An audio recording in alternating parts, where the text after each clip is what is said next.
हाँ, बिस्मिल्लाहिर्रहमानिर्रहीम। अम, आज बायोस्टैटिस्टिक्स के यूनिट 4, जिसमें हम बेसिकली नॉर्मल डिस्ट्रीब्यूशन या स्टैंडर्ड नॉर्मल डिस्ट्रीब्यूशन के बारे में पढ़ेंगे। और उसमें हम कंटिन्यूस प्रोबेबिलिटी डिस्ट्रीब्यूशन के जो एग्जांपल्स हैं उसको सॉल्व करेंगे।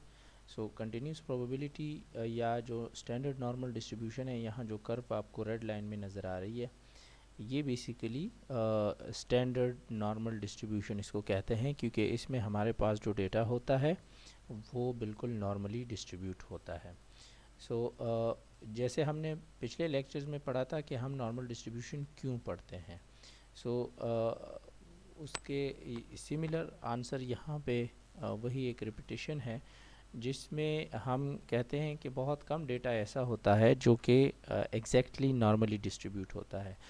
इसीलिए जो सैम्पल साइज़ हमारे पास जिस डेटा में बड़ा हो, तो उसमें हम अज्यूम करते हैं कि इसका डिस्ट्रीब्यूशन जो है या तो वो नॉर्मल होगा या फिर क्लोज टू नॉर्मल डिस्ट्रीब्यूशन होगा।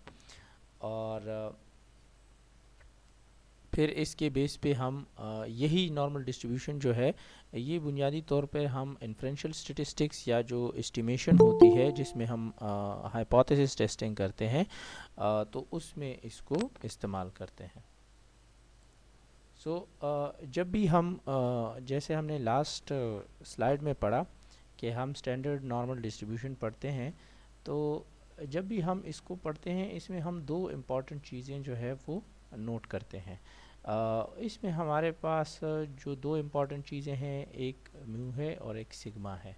म्यू जो है वो हमारे पास मीन या मिड पॉइंट शो कर रहा होता है, और जो सिग्मा है वो हमारे पास स्टैंडर्ड डिविएशन या जो मिड पॉइंट है हमारे पास जो कर्व है उसमें, उससे एक वैल्यू कितने फासले पे, कितनी दूर या किस वैल्यू के पास पड़ी है, तो वो हमारे पास स्टैंडर्ड डिविएशन शो करता है, जो कि हम इसको डिस्पर्जन ऑफ स्कोर्स भी कहते हैं। और जितना हमारे पास स्टैंडर्ड डिविएशन बड़ा होगा, इतना वो कर्व जो बनेगा, वो बेल शेप कर्व जो बनेगा वो बड़ा बनेगा। और जितना हमारे पास ये स्टैंडर्ड डिविएशन की वैल्यू कम होगी, तो वो जो डिस्पर्जन ऑफ स्कोर्स होगी वो कम होगी, और इसी वजह से हमारे पास जो कर्व है वो हाइट में तो ज़्यादा होगा, लेकिन जो स्प्रेड उसका होगा वो कम होगा। ठीक है। अब जैसे इस पिक्चर में आप देख सकते हैं, तो जो हमारे पास बुनियादी तौर पे जो ये कर्व है, ये ग्रीन लाइन वाला, ये हमारे पास नॉर्मल डिस्ट्रीब्यूशन कर्व है।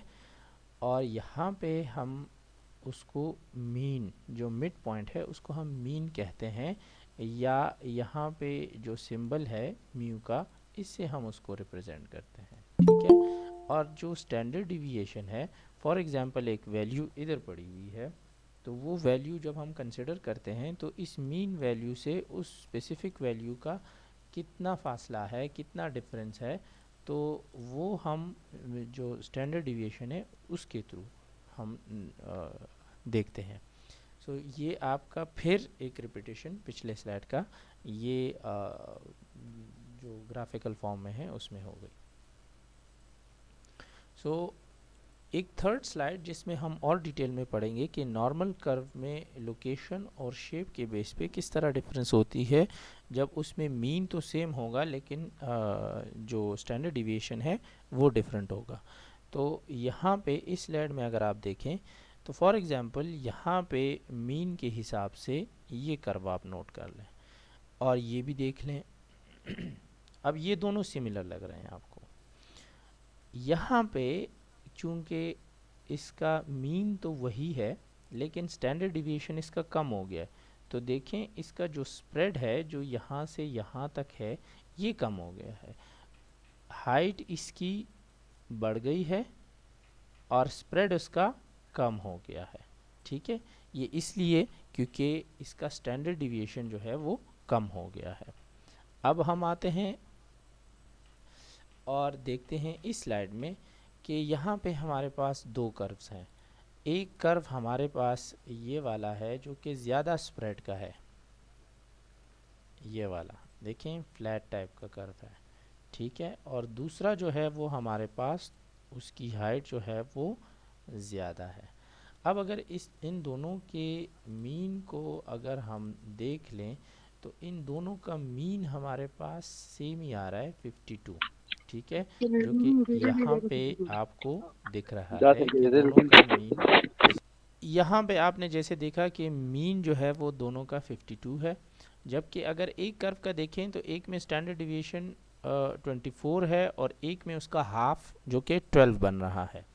सो जो 24 वाला स्टैंडर्ड डिविएशन है ये बुनियादी तौर पे ये वाला कर्व जो है इसका है, क्योंकि इसमें हमारे पास ये स्प्रेड ज़्यादा है, इसका चूंकि स्टैंडर्ड डिविएशन ज़्यादा है इसलिए इसका स्प्रेड भी ज़्यादा है। यहाँ पे इसका स्टैंडर्ड डिविएशन कम है तो ये वाला जो कर्व बन रहा है इसका स्प्रेड या इसकी जो चौड़ाई है वो भी कम ही बनेगी, लेकिन इसकी हाइट जो है वो ज़्यादा होगी। सो जो हमारे पास मीन है वो एक मिड पॉइंट इस कर्व का शो कर रहा है, और जो स्टैंडर्ड डिविएशन है वो अगर बड़ा हो तो फिर इसका स्प्रेड भी ज़्यादा होगा, चौड़ाई ज़्यादा होगी, और अगर स्टैंडर्ड डिविएशन छोटा हो तो उसकी चौड़ाई भी उस कर्व की कम होगी। यहाँ तक आपको समझ आ गया होगा। यहाँ पे अब हम इसकी प्रॉपर्टीज़ को थोड़ा सा डिस्कस करते हैं कि स्टैंडर्ड नॉर्मल डिस्ट्रीब्यूशन की जो प्रॉपर्टीज़ होती हैं वो बेसिकली क्या है। तो इसमें एक तो ये है कि ये बेसिकली बेल शेप होता है, मतलब जिस तरह वो घंटी होती है जो कि कोई भी पेट हो या जो गाय वगैरह बकरी इसके गले में डाली जाती है उस तरह की एक बेल शेप होती है जो रिंगिंग करती है, वो उसका जो शेप होता है उस तरह की होती है जो नॉर्मली डिस्ट्रीब्यूटेड हो। ठीक है, ये एसिम्प्टोटिक होती है, मतलब इसकी जो सिमेट्री है वो दोनों साइड पे जो यहाँ पे बताया है कि परफेक्टली सिमेट्रिकल है, दोनों साइड पे सिमेट्री इसकी इक्वल है। ठीक है, मीन मीडियन और मोड जो है वो सेंटर में इसका आएगा। जब नॉर्मल डिस्ट्रीब्यूशन होगी तो मीन मीडियन और मोड वो तीनों एक ही पॉइंट पे होंगे। सो और इसमें जो एक कर्व है उसका शेप जो है वो डूम शेप बनेगा, गुंबद की तरह बनेगा। ठीक है, और जो मीन होता है उसके राइट साइड पे और इसके लेफ़्ट साइड पे 50% वैल्यूज़ पड़ी होगी, मतलब जो हमारे पास जितनी भी वैल्यू एक कर्व के अंडर आ रही है अगर हम उसको 100% लें और फिर उसको हम बुनियादी तौर पे मीन के थ्रू डिवाइड कर लें कि ये सेंटर पॉइंट इसका मीन है, तो डेफिनेटली 50% एक साइड पे आएगा, 50% दूसरे साइड पे आएगा, अगर तो वो नॉर्मली डिस्ट्रीब्यूटेड कर्व है। So it has got two determinant, main दो डिटर्मिनेंट होती हैं जो जिसको हम बेसिकली जो एस्टिमेशन या हाइपोथेसिस टेस्टिंग वाली जो हमारे पास स्टेटिस्टिक्स होती है तो उसमें हम इसको इस्तेमाल करते हैं।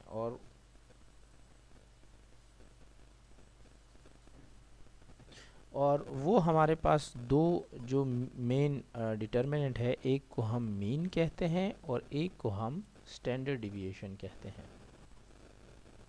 Coming to the empirical rule, और एम्पेरिकल रूल ये एक ऐसा रूल है स्टैटिस्टिक्स में जो हम नॉर्मल डिस्ट्रीब्यूशन कर्व को समझने के लिए पढ़ते हैं।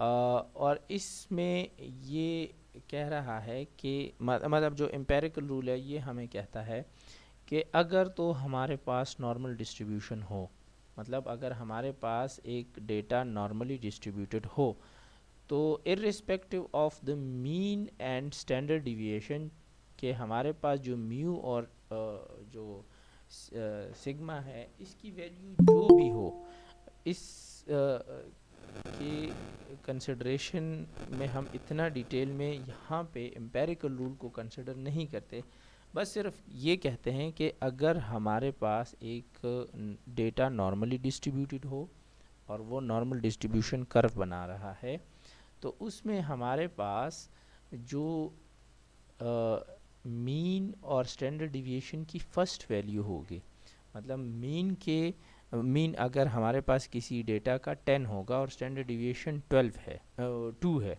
सॉरी, तो मीन के राइट साइड पे वो 12 बनाएगा, क्योंकि mean plus 1 standard deviation is equal to 12, 10 plus 2 is equal to 12, तो राइट साइड पे ये 12 बनाएगा। लेफ्ट साइड पे मीन माइनस स्टैंडर्ड डिविएशन, तो 10 माइनस 2 8।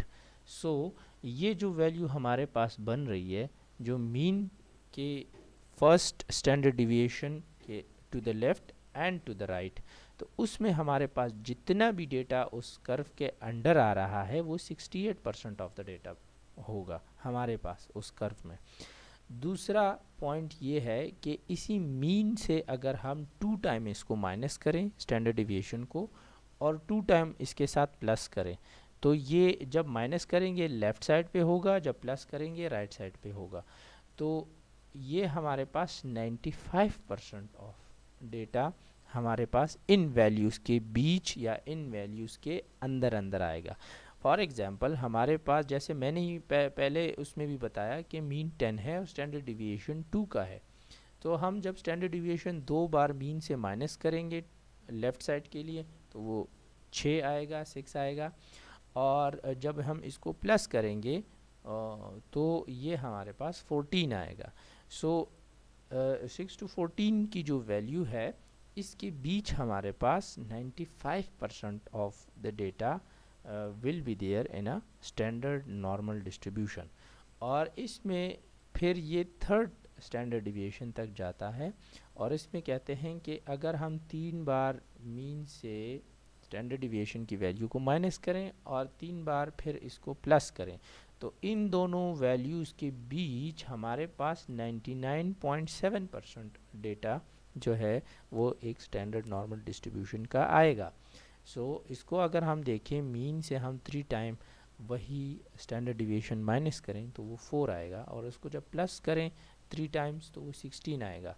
तो 4 to 16 का जो रेंज है उसके अंदर हमारे पास 99.7% of the data for that specific curve या नॉर्मल डिस्ट्रीब्यूशन कर्व होगा।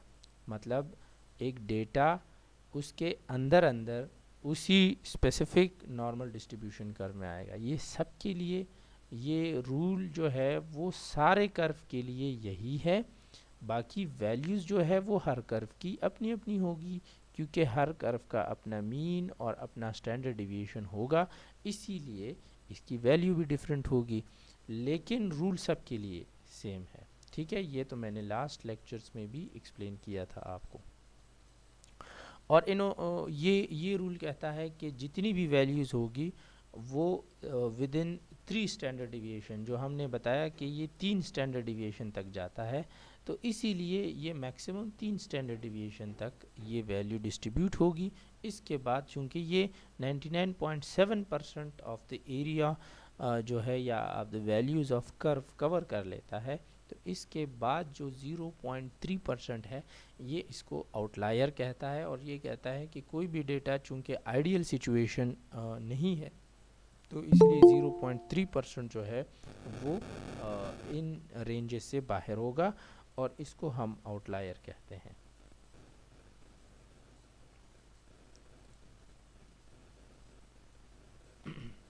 ये एम्पेरिकल रूल है। यहाँ पे आप देखें कि ये मीन वैल्यू है, ठीक है। फॉर सपोज़ ये लाइन जो आपको नज़र आ रही है ये मीन वैल्यू की लाइन है, और फिर यहाँ पे अगर आप देखें तो ये यहाँ से लेके यहाँ तक जो है दोनों साइड पे फर्स्ट स्टैंडर्ड डिविएशन है।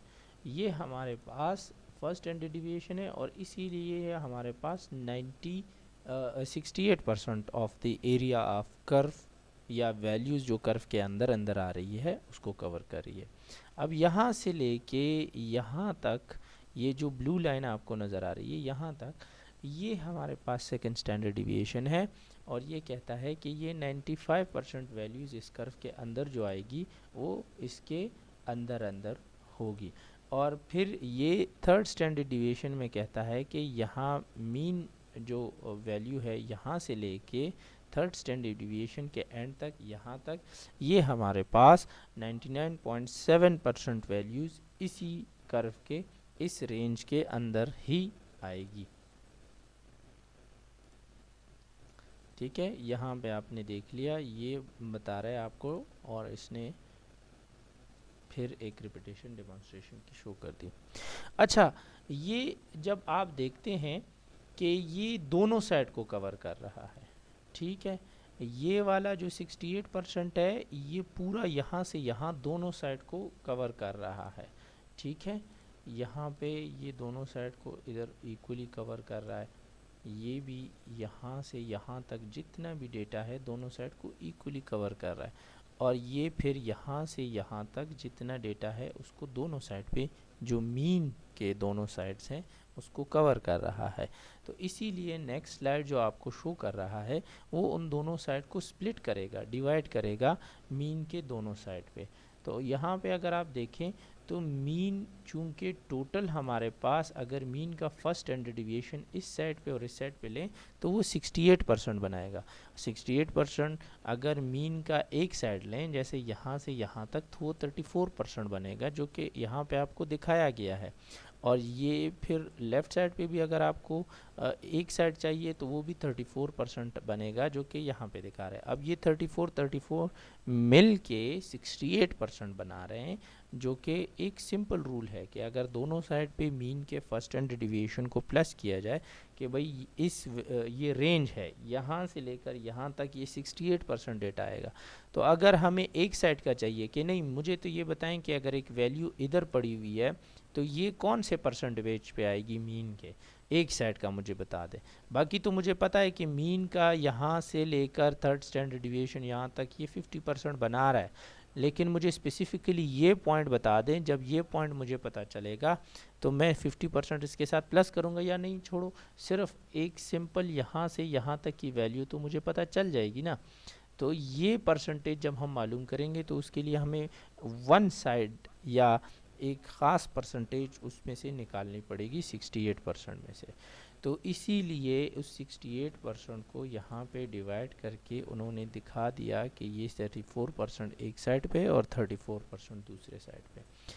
अब ये 68% यहाँ पे आप इसको निकाल लें, ठीक है। कैसे निकाल लें कि आप 95% से, अगर यहाँ पे देखें ये सेकंड स्टैंडर्ड डिविएशन है, अगर सेकंड स्टैंडर्ड डिविएशन हमारे पास एक कर्व के अंदर अंदर 95% डेटा कवर कर रहा है, तो 95 से अगर आप 68 माइनस कर लें तो आपके पास क्या रह जाता है, आपके पास 27 रह जाता है। अब उसको अगर आप डिवाइड कर लें दोनों साइड पे तो ये आपके पास 13.5% एक साइड पे और 13.5% दूसरे साइड पे ये कर्व क्या आएगा। इसमें ये वाला एरिया जो है आपका, ये याद रखें, ये वाला एरिया जो फर्स्ट स्टैंडर्ड डिविएशन का है ये काउंट नहीं है क्योंकि इसको आपने अलग काउंट कर लिया। सो हम ये 68% के एंड से लेकर 95% के एंड तक जो हम एरिया बता रहे हैं उसको सिर्फ कवर कर रहे हैं, और वो हमारे पास 13.5% बनेगा, ठीक है। सिमिलरली जब 95% वाला जो पॉइंट है वो ख़त्म हो जाएगा तो उसके एंड पॉइंट से लेकर 99.7 के एंड पॉइंट तक जितनी भी वैल्यू आएगी वो एक साइड पे अगर हम उसको कवर करें तो वो 2.3% या 2.35% बनाएगा। सिंपल ऐसे है कि अगर पूरा कर्व हमारे पास 99.7% का बन रहा है और उससे हम ये 95% वाला माइनस कर लें तो रह क्या जाता है, हमारे पास रह जाता है 4.7%। और जब ये 4.7% रह जाता है तो उसको दोनों साइड पे डिवाइड कर लें।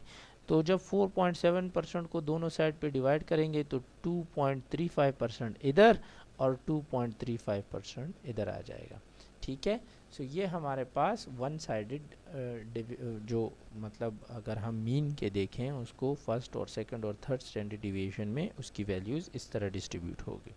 तो अब हम एग्जाम्पल की तरफ आते हैं और एग्जाम्पल में हम पढ़ते हैं कि भाई अगर तो हम एम्पेरिकल रूल की बात करते हैं तो ये रूल जो है वो रियल डेटा में कितना जो है वो इफ़ेक्टिव है। सो एक एग्जाम्पल सॉल्व करते हैं और एग्जाम्पल हमें कहता है कि मीन वेट ऑफ 120 रनर्स, 120 जो खिलाड़ी है जो कि रनिंग करते हैं उनका मीन वेट हमारे पास 127.8 है, और इनका जो स्टैंडर्ड डिविएशन है वेट का वो हमारे पास 15.5% है। तो यहाँ पे 127.8% मीन है और 15.5% स्टैंडर्ड डिविएशन है। ये दो वैल्यू हमारे लिए बहुत इंपॉर्टेंट है और इसी को हमने कंसिडर करना है। अब इसको हम इस स्लाइड में देखते हैं। अगर तो हमारे पास मीन जो है वो 127.8% है, जो कि यहाँ पे एग्जैक्टली यहाँ पे फॉल कर रहा है। अगर एक नॉर्मल डिस्ट्रीब्यूशन कर्व है यहाँ से यहाँ देखें, ठीक है, तो हम ये देखते हैं कि फर्स्ट स्टैंडर्ड डिविएशन या जो 68% हमारे पास बना रहा है उसमें कितने वेट से लेकर कितने वेट तक के खिलाड़ी हैं, मतलब ऐसे कितने खिलाड़ी हैं और इनका फिर वेट क्या है जो 68% हमारे पास टोटल रनर्स की जो परसेंटेज है उसको बना रहा है। ठीक है, ये 127 से आपने एक बार 15.5% जो हमारे पास यहाँ स्टैंडर्ड डिविएशन था इसको माइनस करना है, ठीक है, इस साइड पे, और राइट साइड पे आपने 127.8 के साथ 15.5 को प्लस करना है। अगर आप माइनस करेंगे तो आपके पास जो वैल्यू आएगी वो 112.3 है, ठीक है, और अगर आप प्लस करेंगे तो 143.3 है, ठीक है। तो हम ये कह सकते हैं कि 68% रनर्स जो थे उनमें कम से कम वेट 112.3 था और ज़्यादा से ज़्यादा वेट 143.3% है। और अब हम एक फार्मूला अगर आप अप्लाई करें, सिंपल परसेंटेज वाला फार्मूला, तो इसमें हम जो है मालूम कर सकते हैं कि टोटल रनर्स की तादाद क्या है। तो वो ये है कि फॉर एग्जांपल हमें तो पता है कि फर्स्ट स्टैंडर्ड डिविएशन जो इतना एरिया है ये हमारे पास 68% जो हमारे पास टोटल डेटा है उसको कवर कर रहा है, ये हमें पहले से पता है। हमें टोटल प्लेयर्स का पता है कि 120 है। तो हम सिंपल क्या करेंगे कि इसको हम चूंकि ये परसेंटेज है मतलब आउट ऑफ 100 का फिगर है, तो इसीलिए जब हम 68 का जो फिगर है इसको 100 पे डिवाइड करेंगे, ठीक है। जब 100 पे डिवाइड करेंगे तो ये हमारे पास 0.68 बनेगा। इसको आप इसी 120 के साथ जो है वो मल्टीप्लाई करें तो ये आपको अप्रॉक्सीमेट नंबर जो है वो देगा, और अप्रॉक्सीमेट नंबर जो है वो 82 रनर्स हैं। तो हम ये कह सकते हैं कि 82 रनर्स जो थे आउट ऑफ 120, 120 में से 82 रनर्स ऐसे थे जिनका कम से कम वेट 112.3 और ज़्यादा से ज़्यादा वेट 143.3 या 143.3 था, ठीक है। ये सिंपल ऐसे हमारे पास इसकी स्पेसिफिकेशन हो गई और हमने 68% ऑफ द डेटा में एग्जैक्ट नंबर्स भी मालूम कर लिया। हालांकि हमें बताया नहीं था कि कितने खिलाड़ी थे, हमने उनका नंबर भी मालूम कर लिया कि 68% में इतने खिलाड़ी आ रहे हैं, और हमने इनका वेट का डेटा भी निकाल लिया। अब इसी रूल को आप देख लें सेकंड स्टैंडर्ड डिविएशन पे उसी डेटा में। तो जैसे मैंने बताया कि मीन तो वहीं पे फॉल कर रहा है 127.8, तो आपने क्या करना है, जो आपके पास 15.5 का स्टैंडर्ड डिविएशन है, ठीक है, उसको आपने 127.8 से 2 बार इसके साथ प्लस करना है और 2 बार जो है वो उससे माइनस करना है। तो जो माइनस करेंगे वो वैल्यू हम लेफ़्ट साइड पे लिखते हैं और जो हम प्लस करते हैं वो वैल्यू हम राइट साइड पे लिखते हैं। ये तो पहले मैं आपको एक्सप्लेन कर चुका हूँ। हमें पता है कि सेकंड स्टैंडर्ड डिविएशन में 95% जो है वो डेटा आएगा, और 95% डेटा में हमें ये शो होता है कि 120 में से अगर हम 95% प्लेयर्स लें तो उसमें कम से कम वेट 96.8 और ज़्यादा से ज़्यादा 158.8 बनेगा। और इसी रूल के हिसाब से यहाँ पे देखें तो आपने टोटल रनर्स की तादाद मालूम कर ली, वो जो कि अप्रॉक्सीमेटली 114 है। ये जो आपके पास सिंबल आ रहा है ये अप्रॉक्सीमेट का सिंबल है, ठीक है, मतलब एग्जैक्ट नहीं है, अप्रॉक्सीमेट है। अगर हम एग्जैक्ट वो निकालें तो हमें पता चलता है कि ये 115 है। इसका हमें कैसे पता चलेगा? ये जो डेसिमल रूल है, जैसे ये 0.8 है ना, तो ये 0.8 चूँकि 0.5 से बड़ा है, इसलिए इसको हम राउंड ऑफ करके ये 96.8 को हम 97 कह सकते हैं। ठीक है, सो इस तरह यहाँ भी जो एग्जैक्ट नंबर आएगा वो 114.7 या 114.8 इस तरह का आएगा। तो उसको राउंड ऑफ करके 115 कर दिया, क्योंकि खिलाड़ी को तो हम ऐसे नहीं कह सकते ना कि 114 खिलाड़ी कंप्लीट थे और अगर तो 0.7 एक्स्ट्रा था तो हम बोलेंगे कि एक खिलाड़ी ऐसा था जिसका 1 पाउंड जो है उसका इम्पुटेशन हुआ था, तो ये 0.3 जो है वो उस वजह से उससे डिलीट कर दिए। ठीक है, तो हमने तो पूरे बंदे को काउंट करना है, इसीलिए उसको हम अप्रॉक्सीमेट या जो हमारे पास राउंड ऑफ की वैल्यूज़ होती हैं उसको ले लेते हैं। ठीक है, तो यहाँ पे हमें पता चला कि 120 में से 115 प्लेयर्स जो थे वो ऐसे थे जिनका कम से कम वेट ये था और ज़्यादा से ज़्यादा वेट ये था।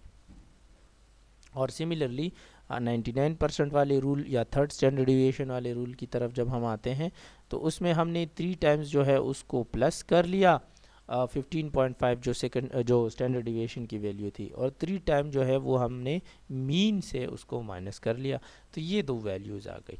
ठीक है, और ये अगर उसी फार्मूले से हमने उसको मालूम किया तो हमें पता चला कि 119.6 या 119.6 या चलो उसको राउंड ऑफ करके 120 के 120 ही हमने ले लिए। हम कहते हैं कि जो हमारे पास टोटल प्लेयर्स थे उनमें कम से कम वेट जो था किसी प्लेयर का वो 81.3 पाउंड्स था और ज़्यादा से ज़्यादा जो है वो 174.3 पाउंड्स है। ठीक है, तो इस तरीके से ये हमारे पास बेसिकली एक डेटा की एनालिसिस के लिए, उसमें परसेंटेज निकालने के लिए, उसमें हमारे पास मिनिमम और मैक्सिमम जो रेंजेस होती हैं उसको हम मालूम करने के लिए, और फिर जो डेटा जिस तरीके से डिस्ट्रीब्यूट होता है ये हम एम्पेरिकल रूल के थ्रू मालूम करते हैं। इसमें हम अगर स्पेसिफिकली पॉइंट एस्टिमेशन करें और किसी ख़ास वैल्यू की जो है उसको हम मालूम करें पोजीशन, तो वो भी हम इसमें एम्पेरिकल रूल के थ्रू कर सकते हैं। अच्छा, फॉर एग्ज़ाम्पल अब हम जब नेक्स्ट एग्ज़ाम्पल जो पढ़ रहे हैं इसमें हमें बताया है कि स्टूडेंट्स हैं उनका सेट स्कोर जो है वो रफली जो है वो नॉर्मल डिस्ट्रीब्यूशन फॉलो कर रहा है, मतलब नॉर्मल डिस्ट्रीब्यूशन है लेकिन एग्जैक्ट नॉर्मल डिस्ट्रीब्यूशन नहीं है। और उनमें जो है वो अगर रेंज की बात की है तो रेंज जो रिस्ट्रिक्ट किया गया है वो कहते हैं कि मिनिमम जो है वो 200 मार्क्स लिए गए हैं और मैक्सिमम 800 मार्क्स कोई भी एक स्टूडेंट ले सकता है या लिए गए हैं। ठीक है, तो ये रेंज हो गया इसका। ये आपको वैसे ही हर क्वेश्चन में नहीं दिया गया होगा, ये आपको यहाँ पे चूँकि फ़र्स्ट टाइम आप उसको पढ़ रहे हैं तो मे भी फ़र्स्ट टाइम पढ़ रहे हैं तो इसलिए आपको रेंज बता दिया कि 200 से कम का जो स्कोर है वो नहीं आ सकता और 800 से ज़्यादा का स्कोर नहीं आ सकता। सो यहाँ पे इन्होंने बताया कि एवरेज मैथ का जो सेट के उसमें एग्ज़ाम में मैथ का स्कोर था वो 500 था, तो एवरेज का मतलब क्या हो गया, मीन हो गया। और इन्होंने कहा कि जो स्टैंडर्ड डिविएशन है वो 50 का है। सो हमारे पास ये 2 मेन वैल्यूज़ मालूम हो गई, mean and standard deviation. Mean is 500 and standard deviation is 50। सो अब हमसे ये 3 क्वेश्चन पूछता है कि what % of the students will have score between 450 and 550, कि अगर एक एवरेज एक स्टूडेंट जो है वो 500 है किसी टेस्ट में एवरेज स्कोर, तो कितने स्टूडेंट हमारे पास 450 और 550 के बीच हैं। तो आपको पता है फर्स्ट स्टैंडर्ड, सेकंड और थर्ड स्टैंडर्ड डिविएशन का रूल अप्लाई करेंगे, 50 को प्लस करेंगे, माइनस करेंगे और उसके हिसाब से हमारे पास आएगा। दूसरा क्वेश्चन ये हमसे के पूछता है कि what % will be between 400 and 600, और तीसरा क्वेश्चन के 350 और 650 के बीच में कितने स्टूडेंट्स का स्कोर होगा, परसेंटेज क्या है। तो हमें सिंपल अगर एम्पेरिकल रूल अप्लाई करें, पता है कि 68% स्टूडेंट हमारे पास 450 और 550 के बीच, क्योंकि हमारे पास मीन जो है वो 500 है, स्टैंडर्ड डिविएशन वो 50 है, तो 500 प्लस 50 वो 550 बनाएगा और 500 माइनस 50 जो है हमारे पास 450 बनाएगा। सो जो फर्स्ट स्टैंडर्ड डिविएशन की जो वैल्यूज़ हैं वो इन वैल्यूज़ से मैच कर रही है या इन वैल्यूज़ के अंदर आ रही है। सो इसीलिए हमारे पास हमें पता है कि 68% स्टूडेंट ऐसे हैं जिनका स्कोर जो है वो इस स्कोर रेंज के अंदर अंदर आ रहा है। दूसरा हमें जो पूछा गया था 400 एंड 600, तो दो बार आप जो है वो 500 से 50 को माइनस कर लें और दो बार इसको प्लस कर लें। दो बार जब माइनस करेंगे 400 आएगा और दो बार जब प्लस करेंगे 600 आएगा, और वो हमारे पास 95% ऑफ दी स्टूडेंट्स का रिकॉर्ड शो करेगा कि 95% स्टूडेंट ऐसे थे जिन्होंने 400 से 600 के बीच का स्कोर किया था। ठीक है, और 99.7% हमें बताएगा कि इन्होंने 350 और 650 के बीच जो है वो स्कोर किया था। सो आज का जो हमारा लेक्चर है वो यहाँ पे हम ख़त्म करते हैं। इंशाल्लाह हम नेक्स्ट लेक्चर में इसी टॉपिक को थोड़े से एडवांस में ले जाते हुए जी स्कोर के बारे में पढ़ेंगे और जी टेबल के बारे में पढ़ेंगे। Thank you.